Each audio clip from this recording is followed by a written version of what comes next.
see.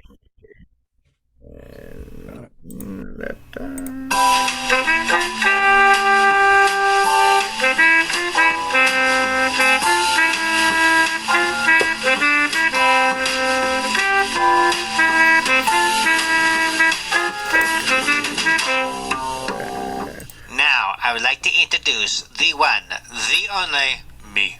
Hey, squiddies! It's Trey, Tattoo Squid Podcast, here with Jake and Brian from the Bleach Bros.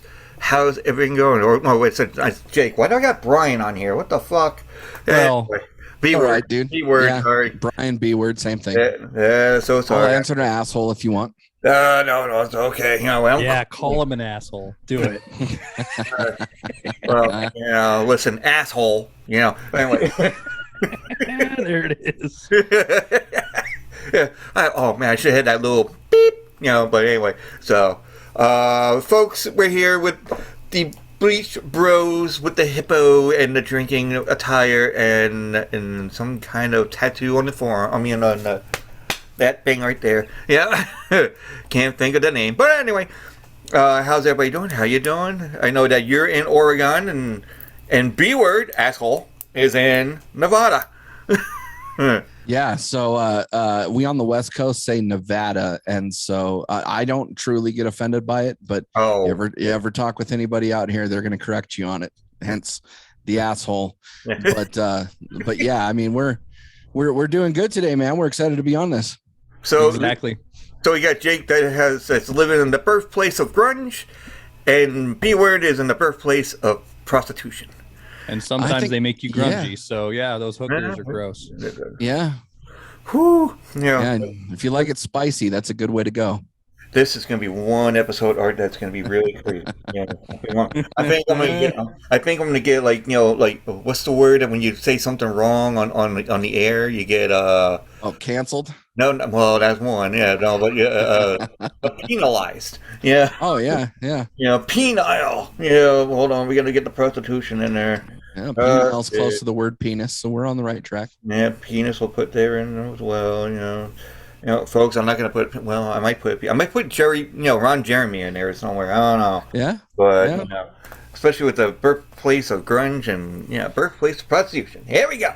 All right. So how was your weekend, or just start of your weekend? Actually, so we got Saturday and tomorrow's Sunday. So what you guys got planned? Or I know you had an episode with somebody. Yesterday, right? Yeah, we recorded with Jake and the Dingus yesterday. Turned out to be just Jake, or just Jake, not Dake.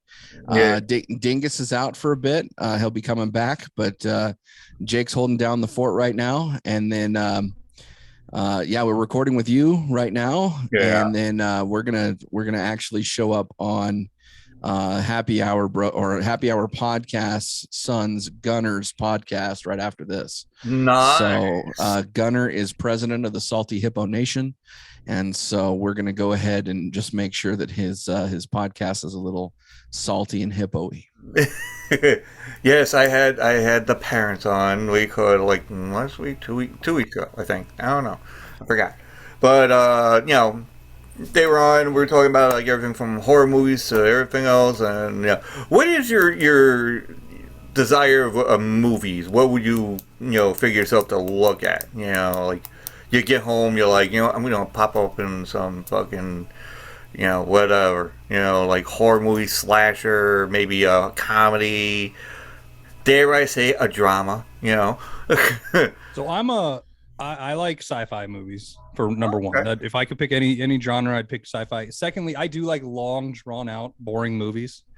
I'll say boring for my own, for people that sit with me, because There Will Be Blood's one of my favorite films. Okay. I like just a long, dramatic film that's quiet, gets some dialogue. I think it relaxes me. So those would be my top two. B word, besides porno, what do you like?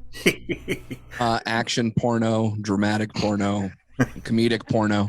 No, I think so. I'm with Jake. I like science fiction. I'm into comedy. I love comedy films. Anything to help make me laugh, that's a good thing. Yeah. Drama occasionally. We just did an episode on Nicolas Cage, and he's kind of all over the place. So but he fits in our wheelhouse almost and everything. Jake is notoriously a bad movie watcher, though. Mm-hmm. I like Jake will purposely watch a bad film. Well, if it's out there, then we gotta see it, just for the hell of it. Actually, I found out there is a movie called Amityville in Space, I think. That seems like my type of film that I would go check. I like the bad made for TV movies, like the Sci-Fi Network, where it's like Goliath or Hercules versus the Cyclops monster from Mars. I would watch that film. I like that type of shit. Or we got the Tiffany versus Debbie Gibson, and then they have the snake versus the crocodile. Right. So I like that shit. I'm in there with you. We could, because I seen all the craziest shit. My girlfriend's like, how the hell you know about this shit? I'm like, I watch Up All Night, And if you don't know what Up All Night is, it's way. I'm way too older for everybody, I guess. I don't know, because there's a girl, Rhonda Shear, big boob, like that. Maybe that's the reason why I was watching Up All Night, I guess. I don't know. Well, anyway, so but you've seen was it Shudder? They have these horror movies, but then there is a drive-in setting show, which I forgot what the name, and then they're gonna fucking kill me, the horror people. I'm like, I'm sorry, I don't get Shudder, but they have Billy Bob, he's like the host, and then you go in there, and all of a sudden they got Darcy, the male woman, which is like busty, and you're like, the penis. There's the male woman. Yeah, but she seems like she can handle her own on both ends. So it don't matter. But I think that's why Billy Bob just sitting there like, okay, I'm not gonna be scared. I look like I'm dead, but anyway, but Rhonda Shear, it's like Up All Night. They do all the bad B movie kind of stuff, like the movie Crocodile, actually, like the 1970s something they had, where alligator gets flushed down the toilet, but then all of a sudden now he's like 300 fucking feet tall or wide or wherever the fuck, and then terrorizes New York City. Which the rats in New York City do terrorize everything else too. But so what goes on in now? Where do you distinctly live before? I mean, I don't know if you guys live in Oregon, like one lives in Oregon, or one lives in that state I'm not going to pronounce again, but you've learned. Yeah, and I'm just going to call it the N. No, I'm not going to call it the N word. No, that's another. Yeah, that's a bad one. We can't do it. No, that's a no. Just call it the non-Nebraska. You'll be good there. We're going to call it Ada. We're going to call it Ada. Ada. Okay, there you go. Yeah, we can handle Ada. Yeah, we go. We're just going to call it the state of Ada. Yeah, and she's going to be like, who? Me? I'm the state? Okay, cool. Thank you. But where do you both of you live in those states, or you just moved there, or I don't know. I'm just throwing some shit there. We actually were friends in second grade. We both are from Nevada originally. B-Word was born in northern Nevada. I was born in Arizona, but I moved there very young. So we became friends in second grade, and we've kept in contact all these years. I moved up here to the Northwest about 13 years ago. So, and we've still kept in contact, but I grew up in Nevada almost my whole life. And then recently we started our own show about a year ago, and we do record remotely, and we've had some trials and errors with that. Our own struggles, because I mean, it's not just like, we're guesting on your show right now, and you're on the East Coast, we're on the West, and we're making it work. It is a very different dynamic though when you're co-host and you never are in the same vicinity. Oh shit, my sorry. Oh, you're fine, bro. Hold on, I just hit the wrong button there, fuckers.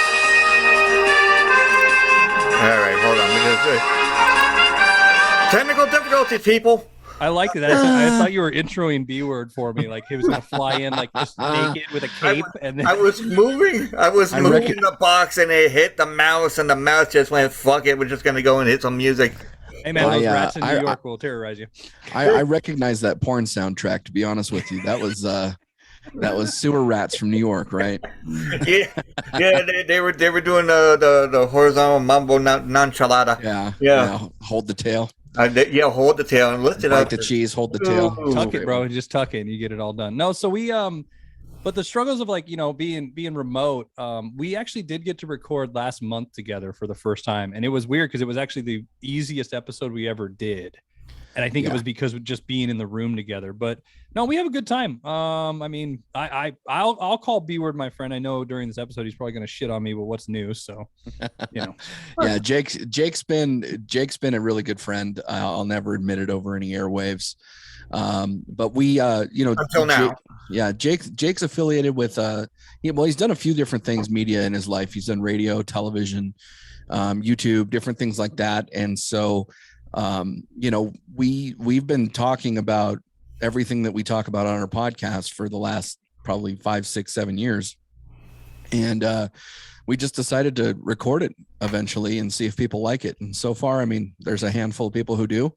And so far there's a couple people who don't based on our reviews, but, long story short, we just have a good time. We have fun. We try not to stay on one topic.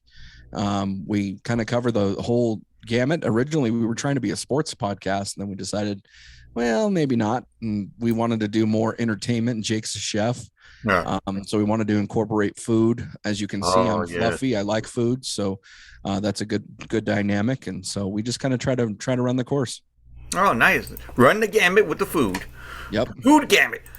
But what's your favorite dish to make? Actually, since we're on the subject of food, I mean, do you have like a favorite dish, or do you just like do parties, like when you have people over your place? Or you don't want to cook it, or you're like, if I could just get takeout?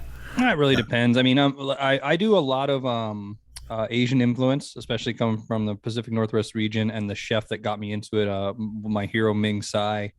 But right now, my favorite comfort dish that I've been making a lot of is I love braised red cabbage, and I like to put local fruit in it. So I did, I think a couple months ago, we posted it, where I did one for TV where I did it with cherries because they were in season. Right now I'm doing with apples, and then butter braised bratwurst with it. So just it's my go-to quick, easy meal that I really like to cook for myself. It looks good. It's a crowd pleaser. But I used to get asked this question a lot, and I'm a French trained chef. Yeah. And it turns into one of those things when you say one dish, then everybody expects it. But the other thing is your palate develops over time too, or taste change. Like, I've really gotten into cooking vegetables more than anything, because any asshole, to be honest, can throw a steak on a grill and do a good job. But it takes, but it does take talent to do something with eggplant that you can pair with it, or like a blueberry sauce or something different. Like in the summertime, one thing I'll just jump into this, I like to do is, there's two things. I like to take peaches and grill them a lot. And I'll do like a grilled peach and heirloom tomato caprese salad, or I'll cut them in half and I'll stuff them with blue cheese, pine nuts, honey, and then I'll grill that and serve that. And that's another crowd pleaser, but just all over the place, sort of whatever I find around me, because there is the rule, what grows together goes together. Yeah. So that's usually a true statement too. Whatever I can find fresh and local and good. Yeah, because you mentioned blueberry sauce. All right. Mm-hmm. There's a guy, Aaron. I had to say it. Aaron Deschatel. Yeah. Yeah, he's a phenomenal chef. He gave me like the recipe for the blueberry barbecue sauce. Yeah. And we tried it, and it was just like fucking awesome. It was just like, wow.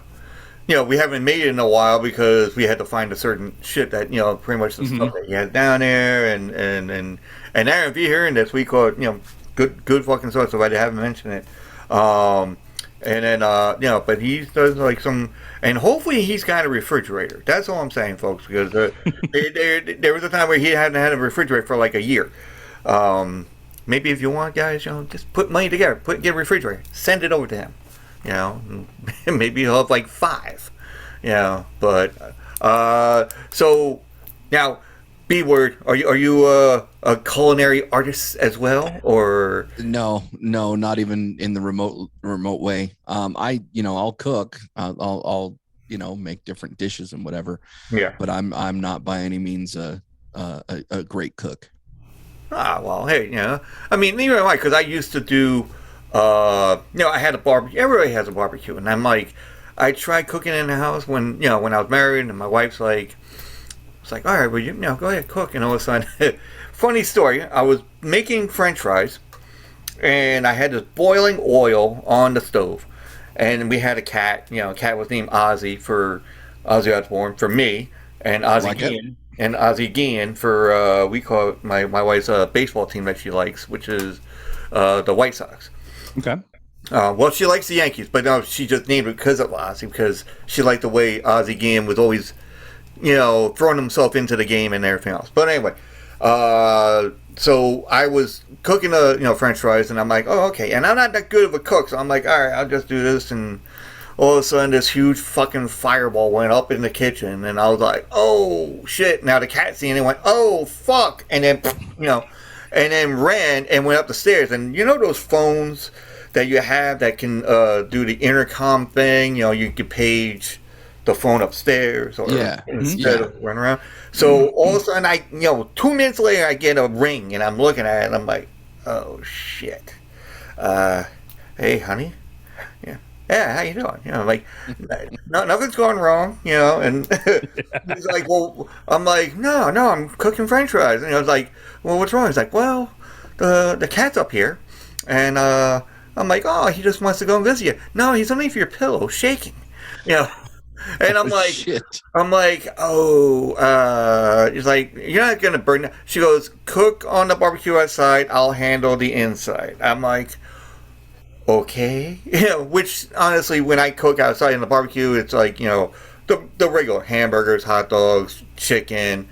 We did the beer can chicken, which is awesome. Like nice filleted kind of not filleted, but shrimp, but have it on a mesh. And just grill in there, have some kind of like marinade stuff all over it, and it was awesome. And then all of a sudden she handed me this big ass fucking book, and then I went to the last page and I'm like, how to cook a boar. I'm like, okay, where are we gonna find the boar? And how we're gonna fit it on the fucking thing, because it's like a little we call it, like bar. I'm sorry, I'm like phasing here because I hear the ice cream man outside. Anyway, so the barbecue. So I was trying to get the barbecue going, and I was like, listen, we need a boar. What do you mean? We'll just cook it out in the grass or something. Like, no, but we didn't do it. So because you're in Pennsylvania, there's no fucking boars in Pennsylvania. That are alive, no less. But. I'm not really a cook, nonetheless. Let's just say that. Okay. I give you a nice little story. So, but what else is what do you like to do for fun? Like what's your favorite movies? What's your favorite pastime of doing? Even in Ada, and also and also the little corner right above California. Big old left coast, bro. Yeah. I'll say up here, I really got into, the hiking. I love, especially the summertime. It's now the most beautiful time of year up here for us. It's really green. All the trails are opening up. I really like to be outdoors. The one thing I love, and B-Word can attest to this when he came to visit, is anywhere 10 minutes away from me, there's either the woods, a lake, a river, the ocean.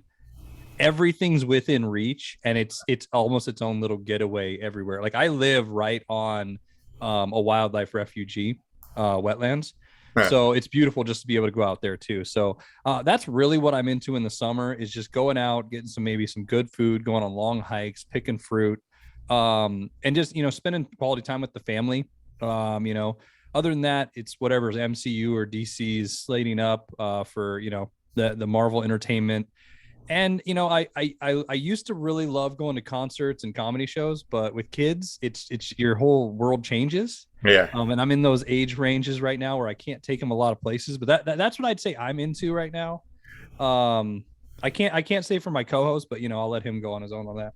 Yeah. And if I had a whole bunch of free time, that's what I would be doing too. I think, at this point, man, just hanging in there, just doing the thing, doing the podcast.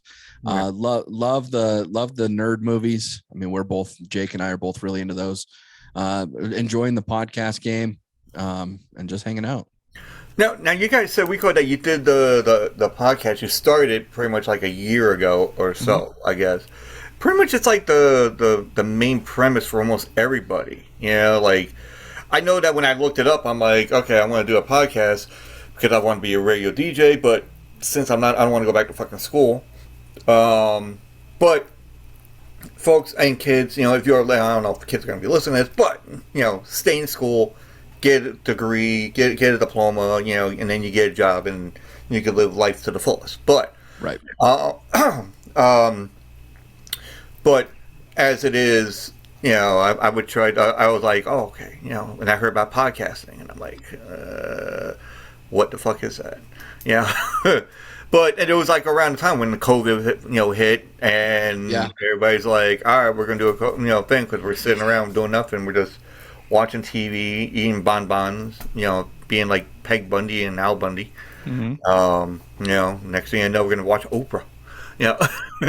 And, but that was basically, but me, I want to do it because, I don't know, some guy was saying this, I went to go and get stuff for podcasts, like the microphones, the lavaliers or whatever, so that way you could be able to walk around and do stuff and talk like in a garage or something.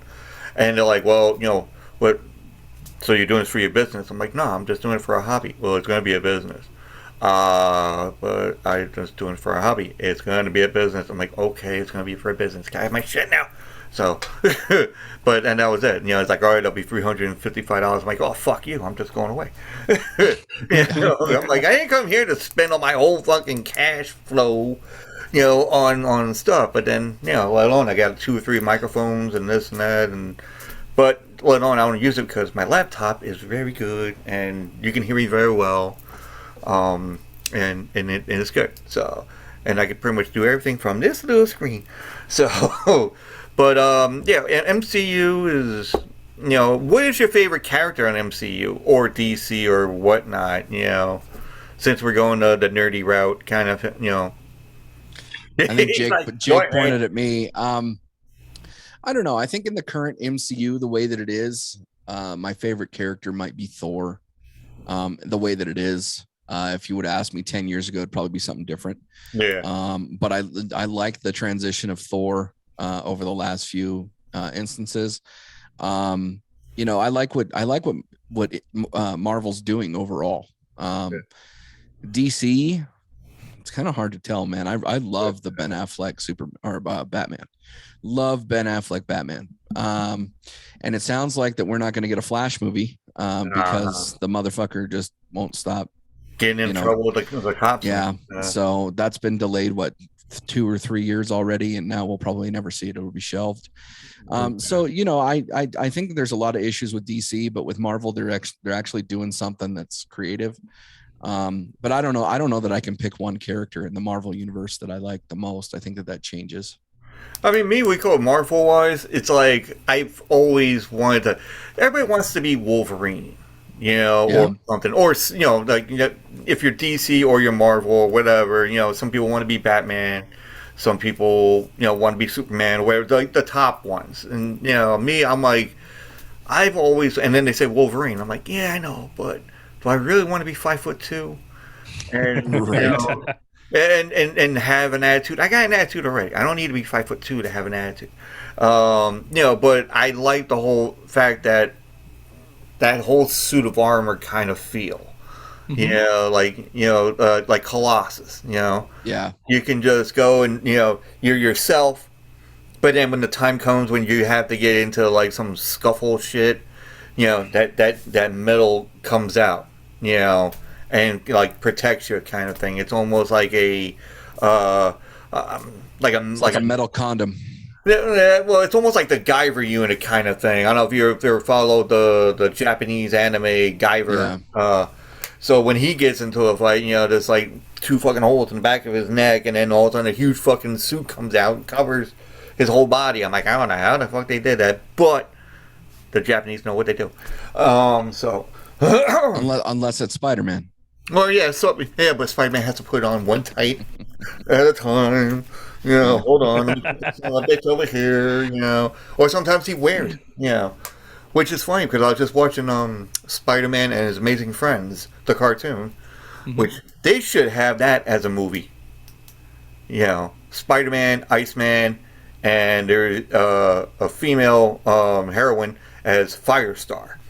You know, Okay. so hell, you can get an actor that played two different fucking characters, like like the Human Torch and fucking Captain America. You can get somebody to play fucking Firestar. You know, It's true. and it's like it's really cool. I love the whole aspect of that. I grew up with that. I mean, what's the cartoons that you grew up with? I will say I grew up poor, so I didn't get to a lot of the Nickelodeon or Cartoon Network until later in my life. I'm a huge TMNT fan, Teenage Mutant Ninja Turtles for life. That was really big for me. I loved Batman the Animated Series. I think that's probably one of the greatest series ever written for cartoons. Batman Beyond, I'm also a fan of.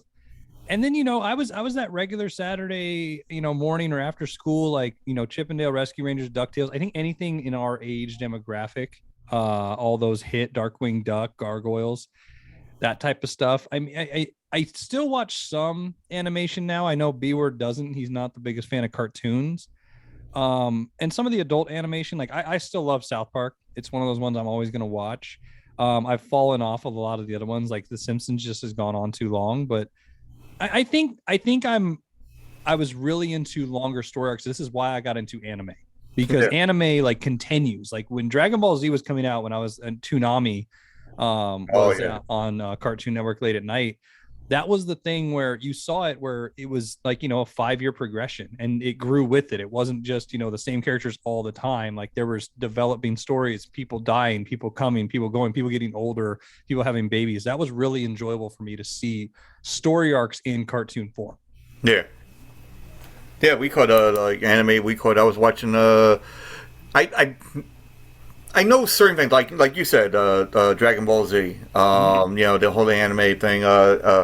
And then they had other animes which I cannot remember. It's like one of those things where you have it in your mind and then boop, and it's gone. Like what the fuck. Anyway, no, but I had the Dragon Ball Z, and I was watching Attack on Titan. Then another one called Parasite. Parasite's good. That's the one with the hand, right, where it's in his hand. Yeah, the hand around. He's sleeping. He's like talking to him. Goes, "Hey, come on," like that. B-Word's looking like, "What the fuck are you guys talking about?" Yeah, he has no fucking clue. I don't know. He's like, "I'm just gonna sit here and listen to this bullshit." He's talking about.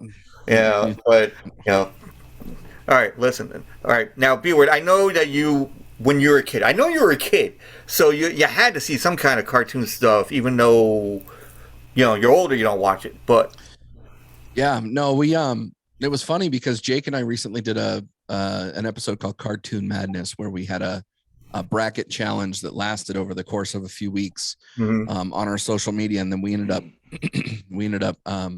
narrowing it down to the winner. And the winner would probably not be like either of our favorite cartoons. I think that we measured it based on the success of the show. Yeah. But as far as like superhero shows, I agree with Jake. I think Batman the Animated Series is probably one of the best ever written, period. I love Batman Beyond, X-Men, 97, Teenage Mutant Ninja Turtles, Spider-Man the Animated Series was good. I don't think it was called Spider-Man the Animated Series, but it was no, there was an animated series. Yeah, whatever that was, that's what it was. So that was a good one. I think that there's a time and a place for all of that. I think as I got older, I wasn't as in tune with the cartoons as other things, especially when some of our heroes became live action. I think I'm more enthralled with the live action because I find that I relate to it more. So yeah, I think that there's some good things that are out there. And while I judge everybody who watches cartoons, at the end of the day, I don't really care. I mean, he has a good point, though. I will say this, tattoo is it's the fact that any live action can become a cartoon, but not every cartoon can become live action. Yeah, that's true. And that's I think the biggest struggle I have. Like I love an anime, Death Note, amazing anime. Yeah. Did a shitty live action version in Japan, and they did a really shitty American movie. Yeah. And so, I mean, like, and they'll never do a Dragon Ball Z, right? Because there's just no way to pull it off. Well, they did a Dragon Ball Z one. Well, they have. I'm saying a good one. Yeah, well, no, yeah, I know, but they did attempt to do one. Yeah. And they also tried to attempt a Thundercats movie as well. And I saw this like on YouTube, and I'm like, I don't know if it's a YouTube fan thing or did they really try to do this? And I'm like, holy shit, what the fuck? I'm like, am I smoking weed? I'm like, the fuck? You know, I'm like, son of a bitch. I'm like, I'm seeing things. You know, it's like you're supposed to look at, you know, see like elephants with tennis shoes and running around playing tennis with a crocodile. But no, there's guys, you know, looking like Thundercats, but they don't look like it. But anyway, what do you think about like movies and in remakes? You know, what are your thoughts about movies and remakes, or remakes of any kind of movie? They mostly suck. So like, and here's why. Like, I guess there has to be that. The way I see it is, if you're gonna do it, make sure the generation that liked it is dead. Yeah. So like, for example, like if you're gonna make a film and like we find out later, like Ocean's 11's a pretty good example, right? There was one made very long while back, and then they made one I think 30 or 40 years later. And not saying that generation's dead, but it's such a disconnected generation. And yeah, we're probably in that time frame for like the Goonies, but if they ever made one, hell no, I'm not going to watch it. Almost every time they try to keep up with the trends. And the problem is the movie that was in the timeline when it was made is perfect for that timeline. Yeah. And when you try to recreate that magic, like if you did the Goonies now and they're all on their phones and Twitter and stuff, and that's how they're finding the map. And of course they do it where it's like, oh, let's look on Facebook and get these clues. I would be so fucking miserable. Yeah. Yeah. And I guess I think Hollywood has run out of ideas in the sense of, because they don't allow good ideas. Because and in their defense, you know, being a business, if I'm gonna put something out in the theater and you know it's about a flying pig fighting a rat, right? But there's no name behind it, or a shitty Superman movie, everybody's gonna go see a shitty Superman movie because of the comfortability behind it, right? The name's already there. Yeah. So I guess that's the hard thing to see with remakes and stuff. But I mean, I feel like they don't ever really do it right. There are some that come out and do justice, but in the long run, and you know, if you're looking at the record of how things actually go, it's a pretty big failure. Yeah. Yeah. Any thoughts there? B word. Oh, I'm sorry. Yeah, no. I sorry, dude. I'm on a MacBook, and a text message came through, and I was like, "Why is that coming through?" I was so confused by it. So, no, I think I have an issue with remakes. One of my favorite movies is like Point Break, and I thought it was good. I mean, you got Keanu, you got Patrick Swayze, you've got what's that? Flea, Anthony Kiedis. Yeah. And then you got the chick in there. I forget what her name was. Oh, yeah, that's right. But, you know, arguably, and Jake and I have talked about this outside of our podcast, it's got a phenomenal soundtrack, at least in my opinion. Jake hates it. But it's got a good storyline. I wouldn't say it's unique, but it's interesting at least. But the remake of Point Break was fucking horrendous. Yeah. It was terrible. And I think that there's some movies that just shouldn't be touched. Not saying that Point Break shouldn't be touched, but I think, you know, you're talking like The Godfather. I don't think that they should remake The Godfather. No, I don't think they should remake Back to the Future. I don't think they should remake The Goonies. I think, you know, obviously if there's a superhero movie, they're going to reboot it at some point. Yeah. I'm fine with that because I feel like as we get older, we nerds get older, we want to bring in storylines that we're fascinated by, and we want to have more creative and more challenging storylines. So I'm fine with that when it comes into nerd space. But when it comes into just generic movies, I mean, you take the movie, it's with Brad Pitt and Brad Pitt, Robert De Niro, Pacino, Heat. You take Heat, and that was remade just a few years ago under a different title, and that was with Ice Cube's son. I forget what the movie was called.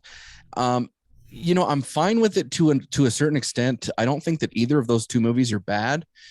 Due Date is a remake of Planes, Trains, and Automobiles. And because I fell in love with Planes, Trains, and Automobiles, I hate Due Date. And so I'm not saying Due Date's a bad movie.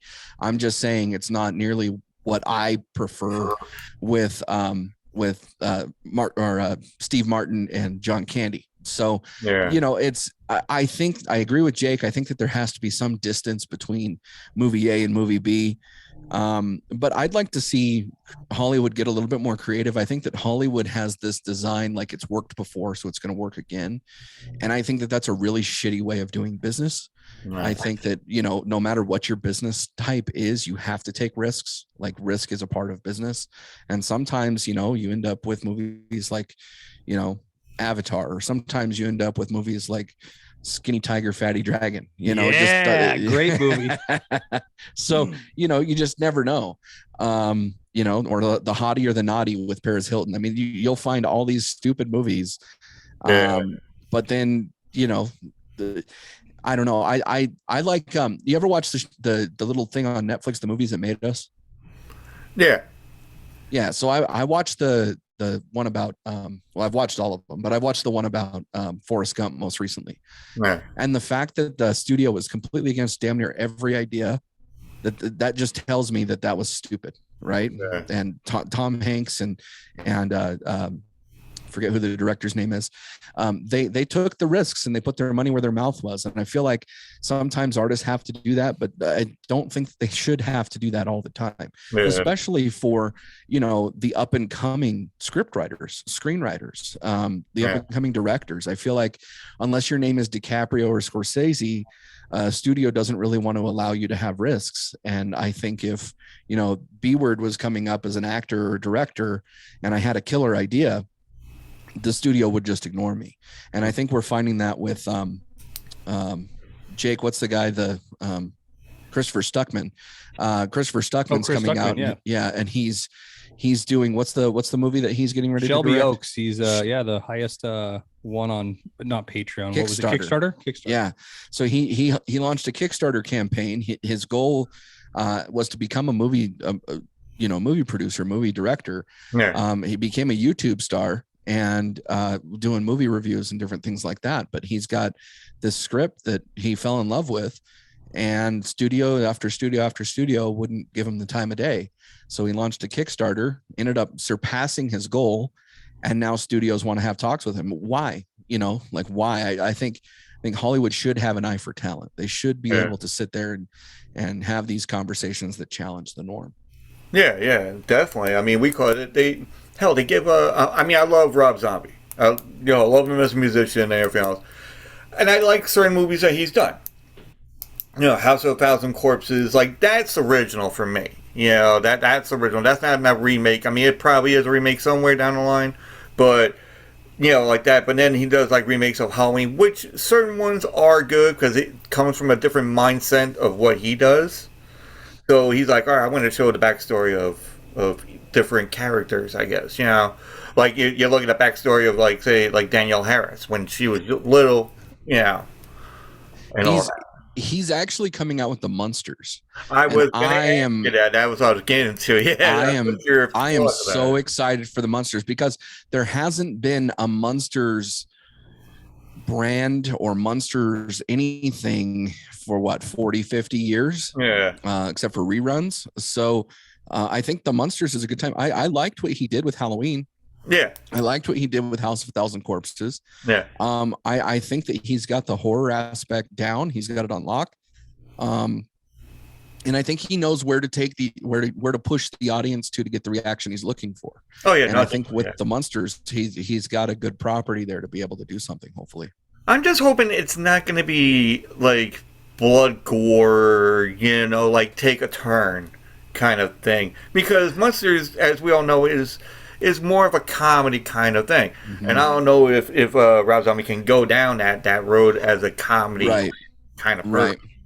I think that he has the opportunity to show his creativity, because I think you can make this into a movie similar to that of in the vein of Zombieland or something of that nature, where you have the character arcs, you have the comedic value, you have the blood and gore, but then you have the horror storyline to go with it. I don't think it should be as funny as that of Zombieland, but I think that he has the opportunity to at least like implement some comedic aspects into it.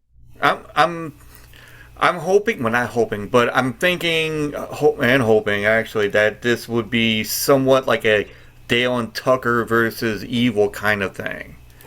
You know, what I mean, like there's the monsters just sitting out there, blah blah blah, you know, and then you know, just sitting at 1313 Mockingbird Lane and everything else, just minding their own fucking business, doing their own thing, and then then you got people that's already like, oh, look at this house, and then you know, like, oh my god, they're scary, they're gonna kill us all, but then they run into a spike.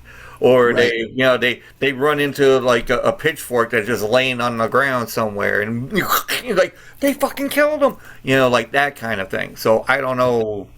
There was a movie. I'm gonna look it up. There was a movie with Johnny Depp where he was a vampire, and it wasn't the barber one. It was that's Sweeney Todd. He's not a vampire at all, but yeah. No, he was more like Dracula.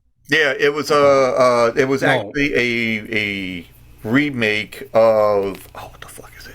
Dark Shadows. Yes. See, I think that you can do the monsters similar to Dark Shadows. Yeah. Where it has that story arc, it has the lovable characters, it has, you know, a goofy grandpa and an adorable dad, and the kids and the daughter who's hot as fuck, and then they just think that she's ugly because she doesn't look like a monster, right? So, like, there's all of that can be implemented. My hope is that you can take that on a dark turn and you can have that with horror themes, but then you have the lovability of the characters in it, like that of an Addams Family, because the Addams Family is like the alter ego of the Munsters, right? So you can do something of that nature.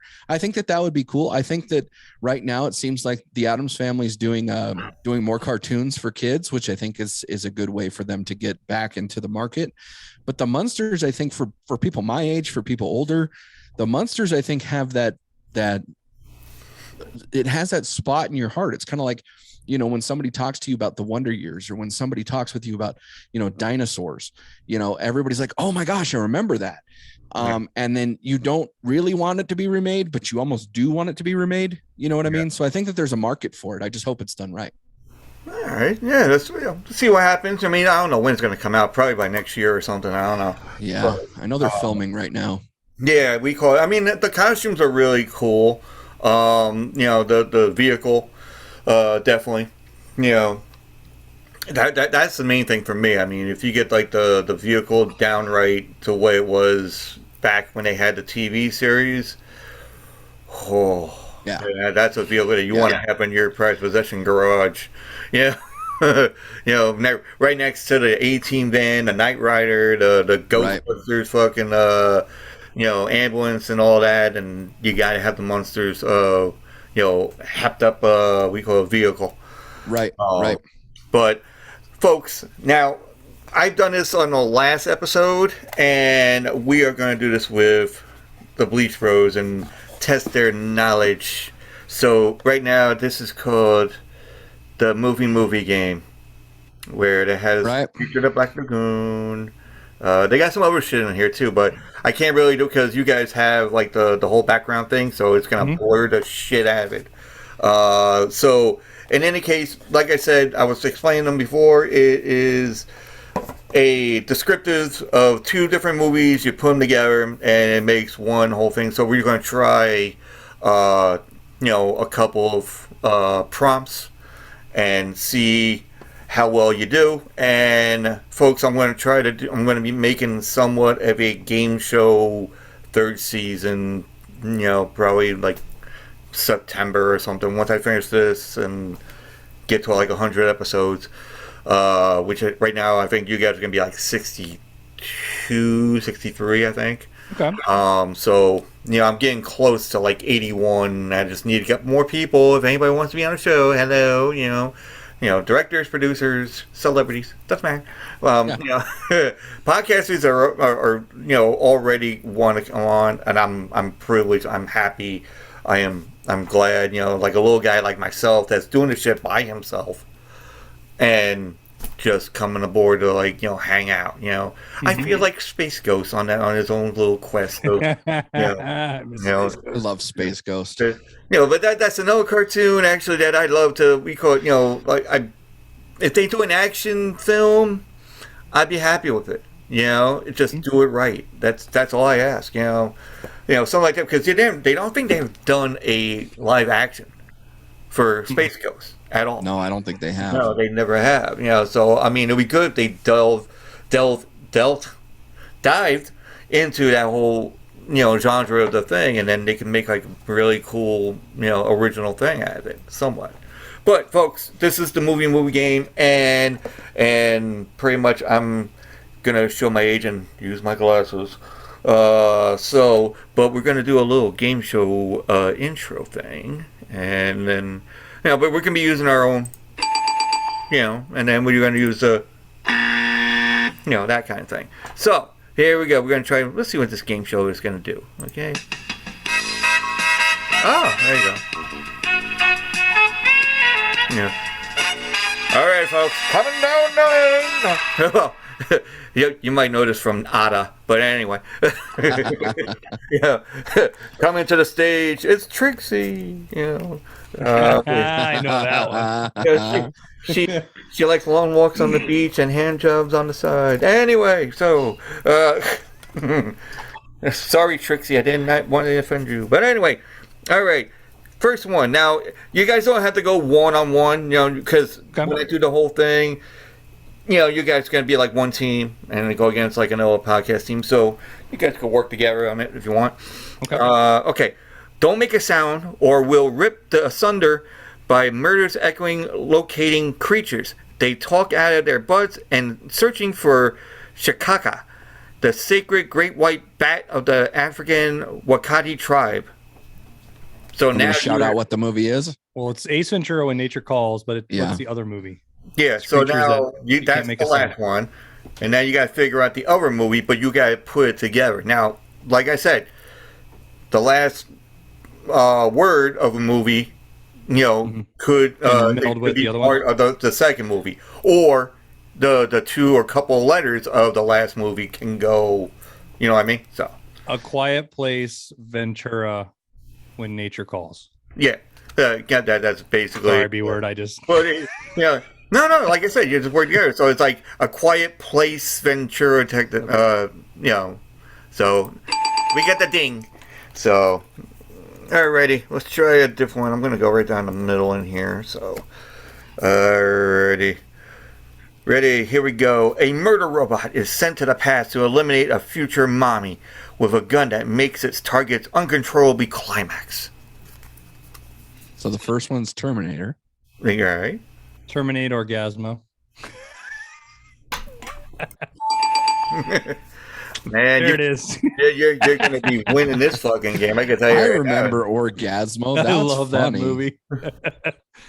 All righty. Here's the next one. Sean Connery and Alec Baldwin abandon their underwater aquatic submersible vehicle to pursue model-based rocket science, even though it totes angers their coal mining daddy.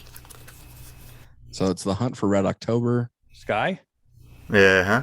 Yep. Hunt for Red October Sky, because the Jake Gyllenhaal's dad was a miner when he was making the rocket ships. I'm such a nerd. No, we could. When they did the show and everything else, they could not get... Certain people had not seen October Sky. Yeah. I mean, I never have either, but you see the coming attraction, so you kind of know.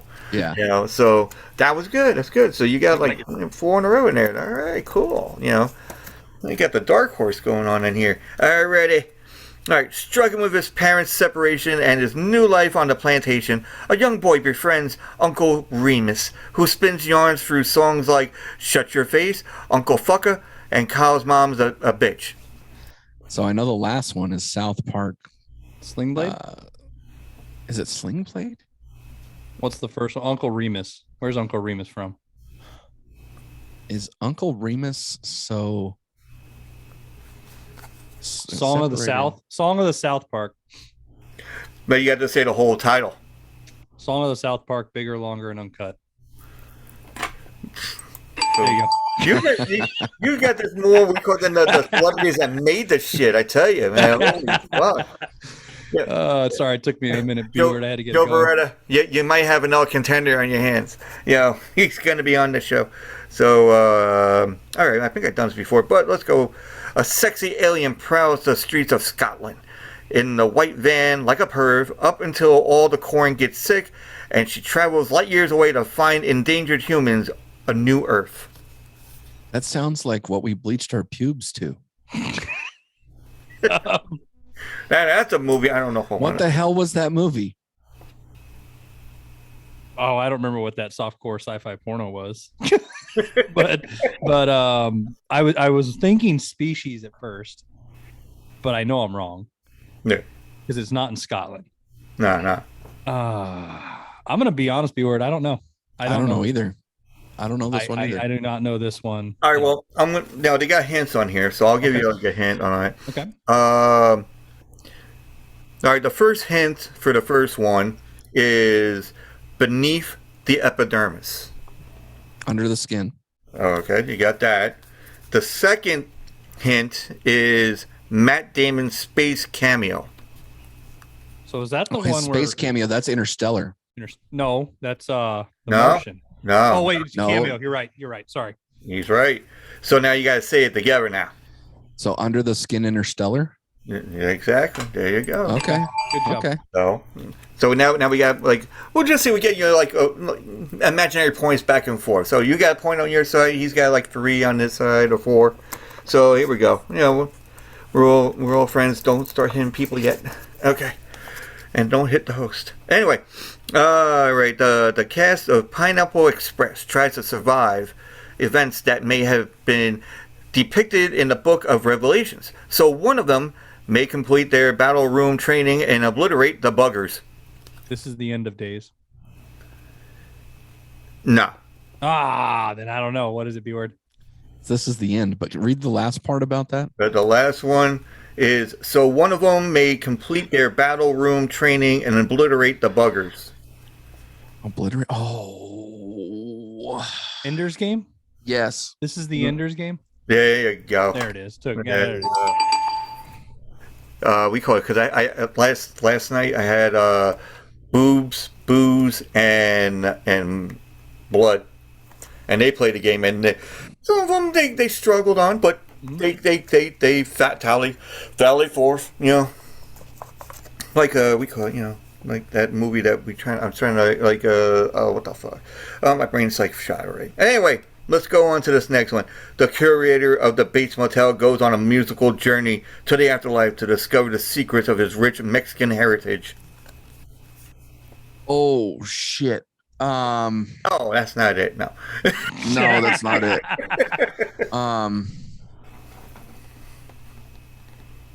Who's the curator of the Bates Motel? The other one is I don't know either of them. What's a hint? All right. Oh, you want a hint? All right, here we go. All right. So the first one, the hint is Hitchcock's Chocolate Syrup Classic.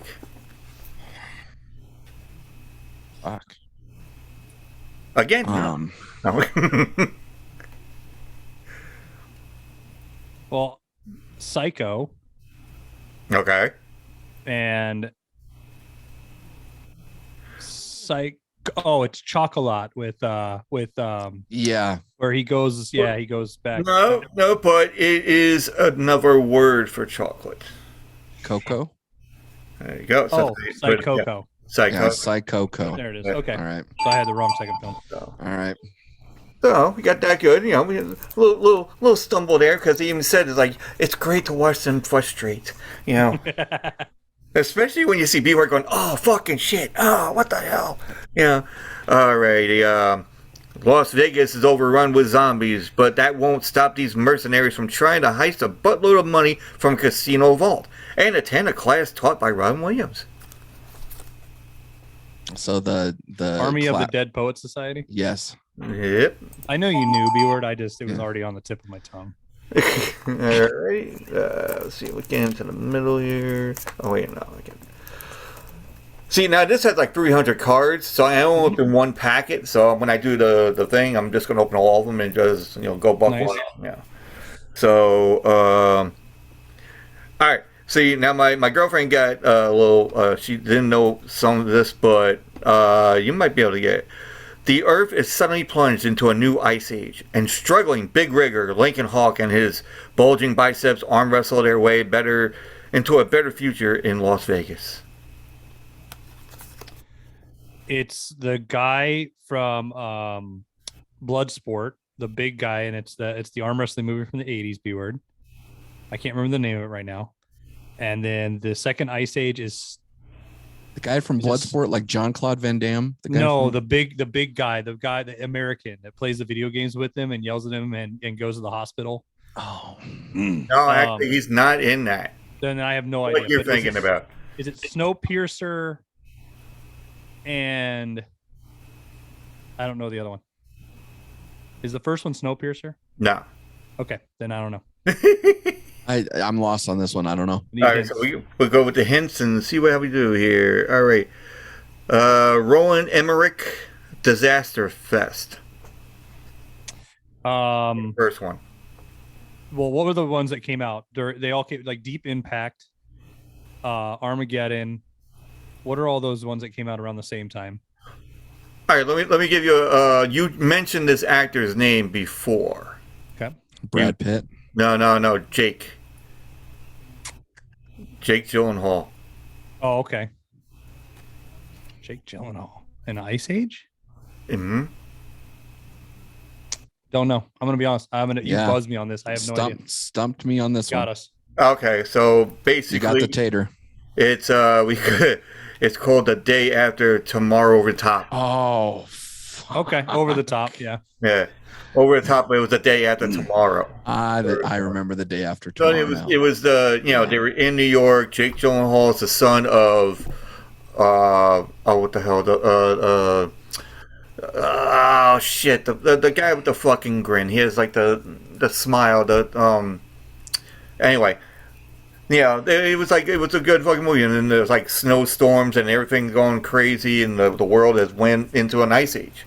So Squiddy, you had us all pumped up, like we were kicking ass, and we were like, yeah, when we go into this thing you're gonna do, we're gonna destroy, and then we just got fucking knocked back down real quick.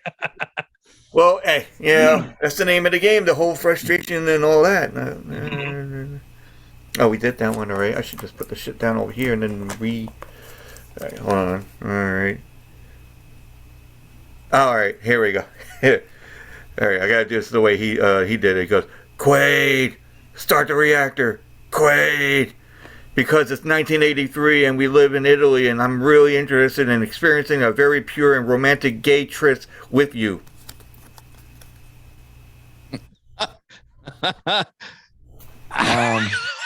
Gay tryst, huh? Big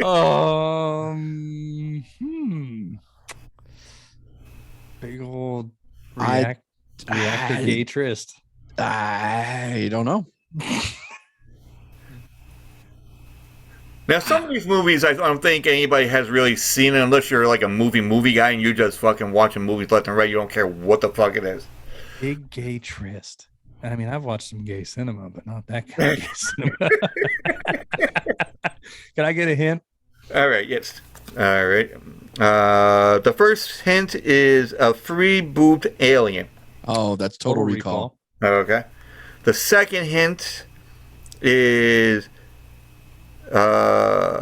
shit, I got my glasses on. I can't even fucking read this shit. What the fuck? Timothea Hale Charlemagne and Winkiness.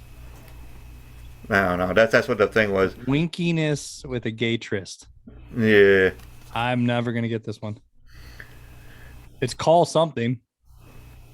Call me daddy. Call me daddy. It's actually called Total Recall Me by Your Name.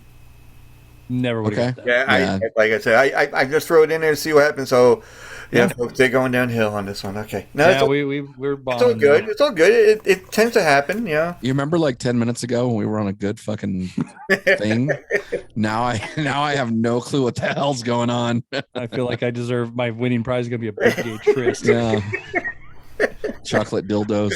All right, let's bring out Trist. Come on in. No, okay. Yeah.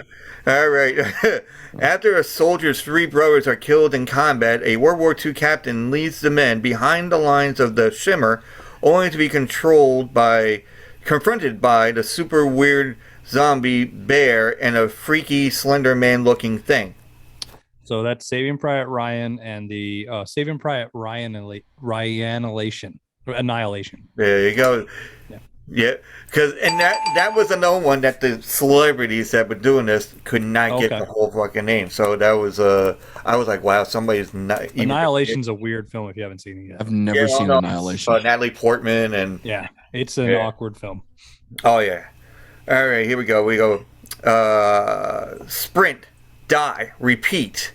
A speedy redhead relives the same 20 minutes in which she needs to get cash to save her boyfriend from a wheelchair-bound, brittle baddie looking for a solid nemesis. Redhead needs to make money. So that's the movie with Bruce Willis,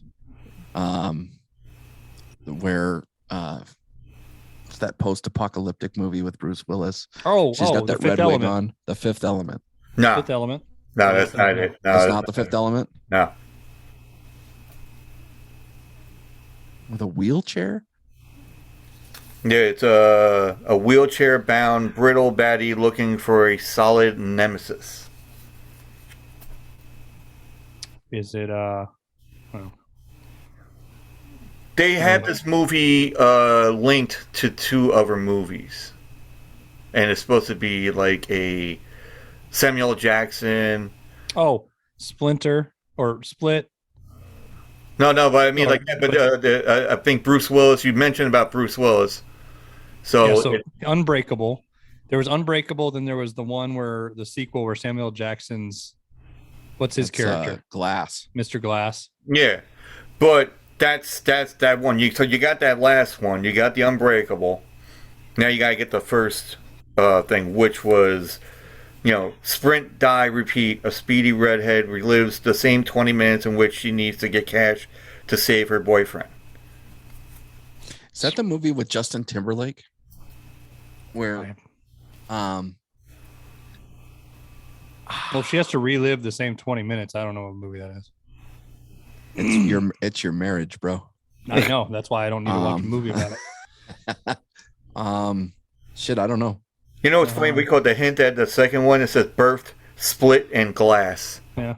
So, but the first one, the hint is a German film that gained international praise. So, don't know. Nine. It's nine. Run Lola, run Unbreakable. So it's never would have got that one. Really downhill. Nope. We 10 minutes ago we were so good, and now we suck. Yep. Okay, come on. I think you can be able to get this one. And B Word has left us again. What the hell is going on here? Anyway, he's having a problem with his computer. Oh yeah. So a federal agent is hot on the heels of a surfer robber gang that only wants to host a breakdancing benefit to save the community center. That's the one with Jessica Alba, and that is so you got Point Break. No. The last one is not what you're thinking it is. So repeat that. It is a federal agent is hot on the heels of a surfer robber gang that only wants to host a breakdancing benefit to save the community center. It's the one with Sandra Bullock, Miss Congeniality. No. That's not breakdancing. It's an old movie. Not an old movie, but it's like an 80s movie. And it's what we used to do when we were younger, even though it was the phase, it was the fad to do, Is it Point Breaking? There's Point Break. You gotta do the whole thing. You gotta do the whole name of the title. Electric Boogaloo. Point Breaking, Electric Boogaloo. Actually, it's Point Breaking 2, Electric Boogaloo. Yeah. Oh, okay. You still got it. What gives you? My teenage daughter watches really crappy films like that. So I seen it, and it's like that's how I started doing my breakdancing routines. A couple here and there. You get a cardboard box, do a windmill here and there, and a couple of turns, and a worm, and you're all good. All right. So I didn't do. All right. The bride is on an unstoppable revenge journey of violent Kill Bill. whatever it is, to avenge the murder of her unborn child by the hands of a driven 11-year-old British ballet boy with an unrivaled desire to dance.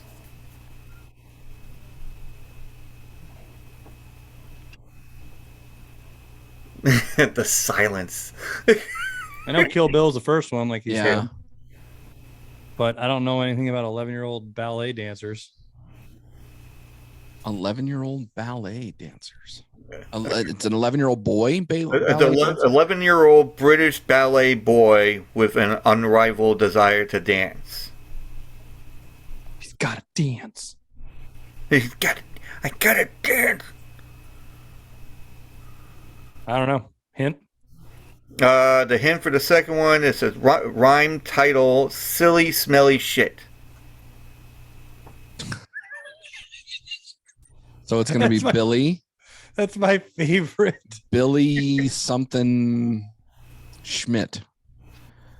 Or Billy something silly, smelly. All right, well, I don't think you're going to be able to get it, but it's called Kill Billy Elliot. Okay. Never seen. Yeah, couldn't tell you. There's, like I said, we call some of these, like, this guy has probably watched every fucking movie you could think of, and his diabolical mind's like, you know what, I'm putting this shit into a card and boggle everybody's mind. I've come to terms with I'm not as good at movies as I thought I was. Yeah. I think you like were like, hey, I know these easy ones. Let me pull these out, and now you're like pulling out the All right, yeah. all right. This one I know for definite you're gonna get. Okay. Say hello to my little friend. He screamed while grabbing his butt cheeks and pretended to talk out of his butthole. Scream Ace Ventura. Or no, not Scream. Scarface Ace Ventura. Yeah. Scarface and Ace Ventura, Pet Detective. Yep. So we got that, and then let's do like a couple more, and then we'll. Alrighty. You totally switched. No, I'm sorry. Let me rephrase that. You totally switched visages with that criminal guy, but I believe you have my stapler. Face Office Space. There you go. Face Office Space. Good job. Nice. Alrighty. A motley crew of seemingly discarded appliances are on the adventure to find their master whilst outrunning the T-1000. So that's Terminator is the last one, but what is it? It's the toaster, The Brave Little Toaster. the brave little toaster Terminator. Yeah, we gotta say the Terminator, like the whole title. Judgment Day. Yeah, The Terminator. whole title. I mean the whole title. You Yeah, guys. so it would be the brave little toaster Terminator Judgment Day, Terminator 2 Judgment Day. Exactly. There you go. Yeah. That's good. And see, thank you guys getting your report back. Yeah, we're getting it back. We just Yeah, had to you're think getting together. it We just need to go on a gay tryst together and then we figured it all out. I swear to God, I can't find Tris anywhere. Where is he? He's on a gay parade. Okay. In this found footage classic, New York is terrorized by a mysterious monster who just wants to play catch with his dad one last time. Cloverfield of Dreams. Yep. Yeah, there you go. See, there you go. Some goings. Alrighty. Monster, can I have a catch? A young princess is pricked into eternal slumber and awakened by a kiss, only to find that she suffers from the bad case of vagina dentata. That's Cinderella Beauty. teeth. No. Sleeping Beauty. Oh, Sleeping Beauty teeth. Yeah. Yeah, because teeth. Okay. Have you seen that movie, B-Word? You want to talk about No. a bad film? This woman, I'm just going to get into this really quick. Yeah, go ahead. That's Want to why. watch a bad film? It's a woman who finds out her vagina grows teeth. And You there's told me about this There's a movie. scene when she's in a hot tub or something, and this guy tries to, and she lets him do it, and it bites it off. Yeah. Yeah. Have you seen it, Squiddy? Yeah, I've seen it. I've Yeah. heard about it. I've seen bits and pieces, Yeah. and it's crazy because I was like, holy shit! I have a theory. If they want to teach abstinence in school, just Yeah, show watch that that film movie. during sex ed and tell people that that's real, and the girls will try to convince boys that it's not, and they will not believe them, and they will probably be scared out of it if you do it at like 8 years old. Mass consumption is not going to happen, or ripping from the root. Basically, that's how it went. A molar runs through it. Yeah. Oh God. It brings a whole new meaning to wanting to be insider or incisor. Yeah.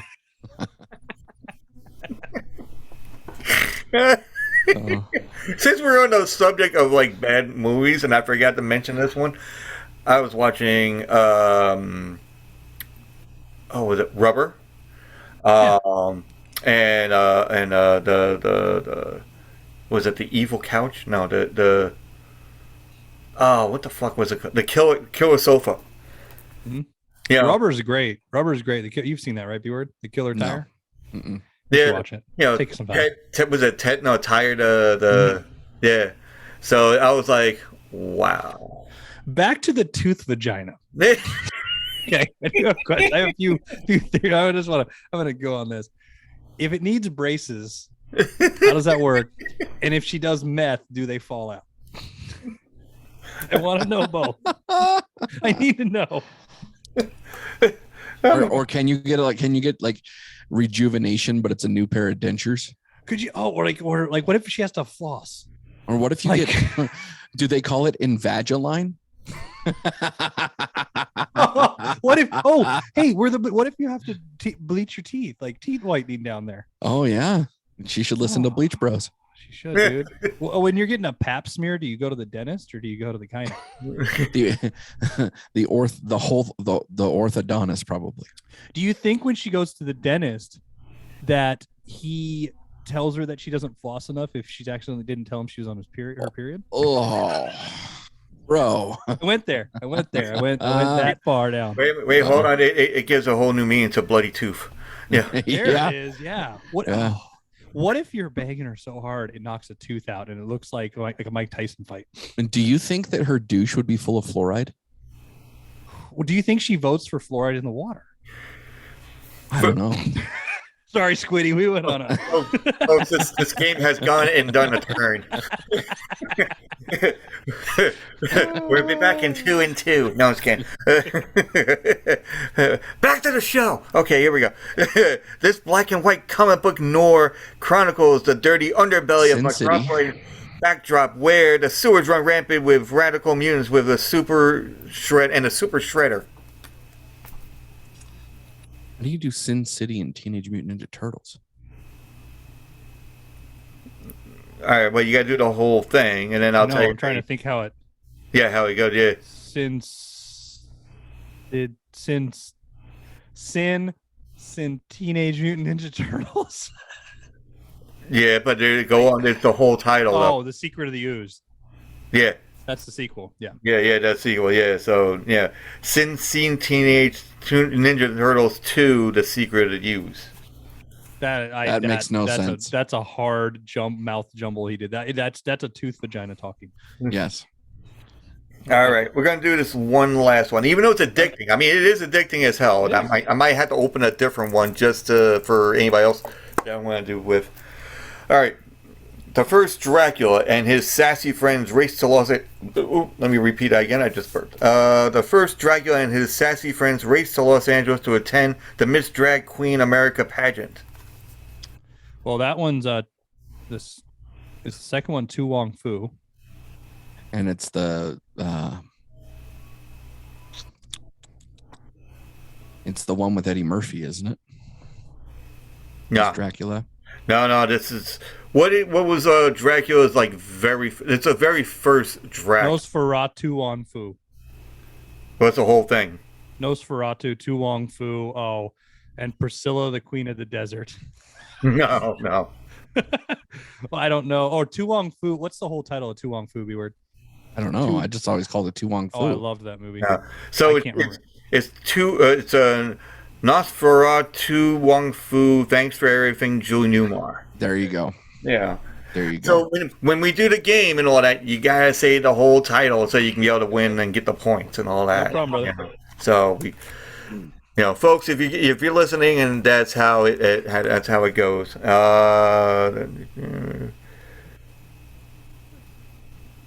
All right, let's try this one, and then that'll be it. I know I said it for the last one, but anyway. With the help of a demigod and her wacky rooster, an island girl seeks to restore the heart of of a goddess and save her people, but her ship is taken over by mutineering African slaves intended for the sale in the United States of America. First one's Moana.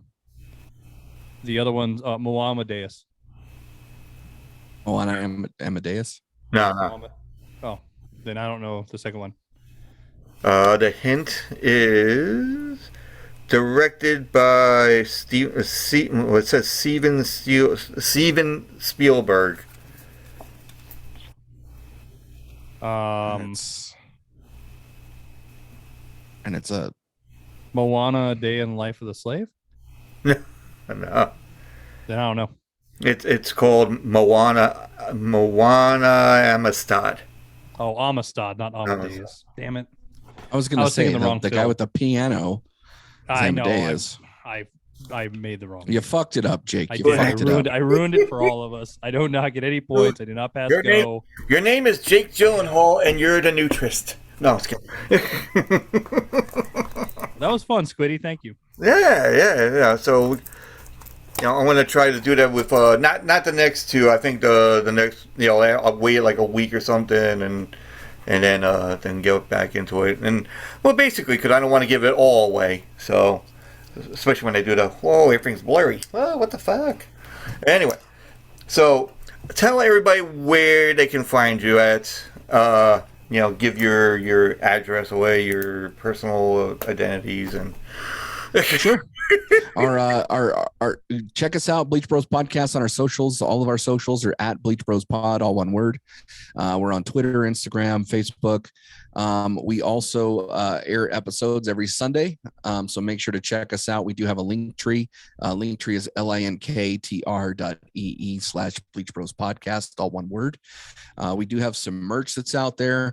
We would love your support if you have it to give. And episodes, I think I said it, but episodes come out every Sunday. This week's episode is going to be all about Nicolas Cage and the unbearable weight.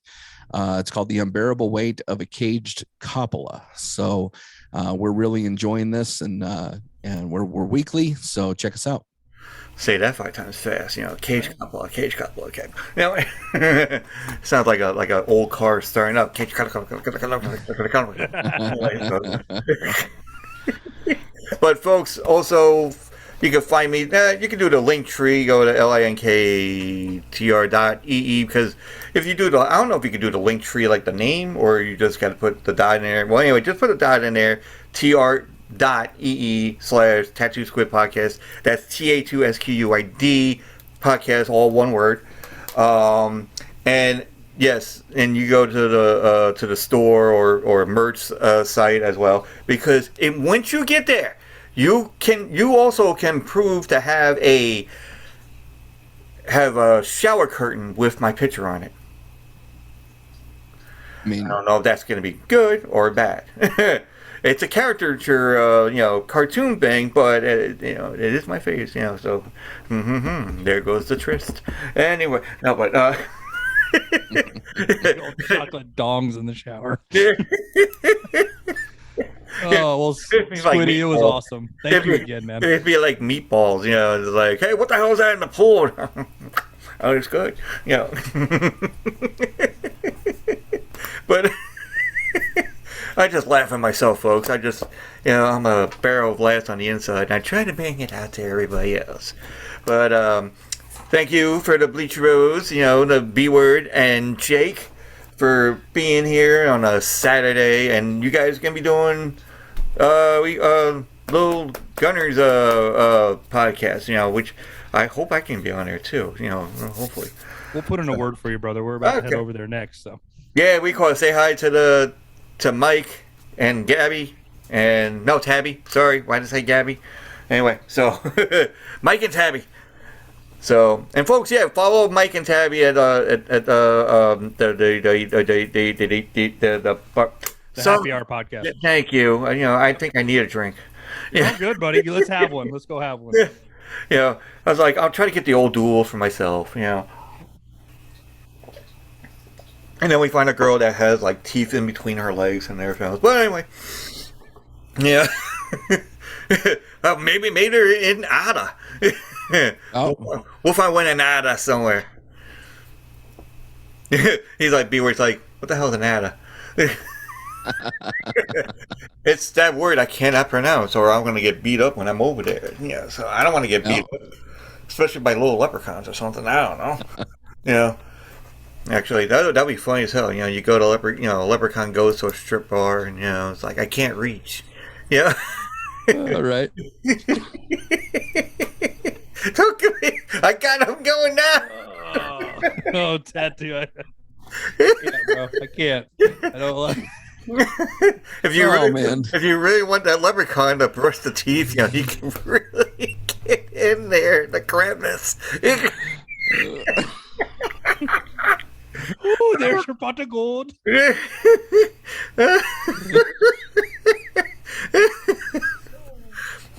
Folks, I think somebody's going to die on this show somehow. I don't know what happened. Okay, we all breathe at once. Okay, good.